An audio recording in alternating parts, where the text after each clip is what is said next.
இந்நாள் இனிய நாளாக அமைய ராமானுஜர் திருவடியை பற்றி பரந்தாமனை அறிவோம். தினம் ஒரு நாராயணீயம். 100வது தசகம். பகவானை திருமடி முதல் திருவடி வரை வர்ணித்தல். அக்ரே பஷ்யாமி தேஜோ நிபிடதர கலாயாவலி லோபனீயம் பீயூஷாப்லாவிதோகம்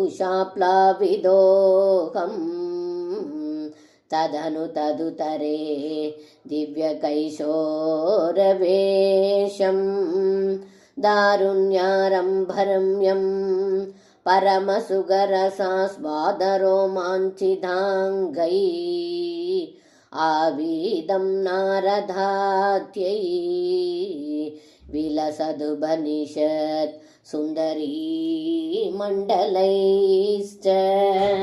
இந்த பாடலுக்கு அர்த்தம்: ஏ குருவாயிரப்பா, காயாம்பூ மலரை போல மனதை கவரும் அழகியதொரு ஒலிப்பிழம்பை நான் என்னுடைய கண்ணெதிரே காண்கின்றேன்.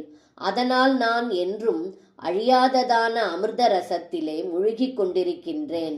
அந்த அழகியதொரு ஒலிப்பிழம்பின் நடுவிலே பிரம்மானந்த அனுபவத்தினால் மெய்சிலிர்க்க நிற்கும் நாரதர் முதலிய ரிஷிகளாலும் உபநிடதங்களாகின்ற பெண்டிர் கூட்டங்களாலும் சூழப்பட்டுள்ள குழவி பருவம் முடிந்து யவ்வன பருவம் ஆரம்பிக்கும் நிலையில் உள்ள அழகுமிக்க தங்களுடைய ஸ்வரூபத்தை காண்கின்றேன் என்று இந்த பாடலில் பட்டத்ரி சொல்கின்றார்.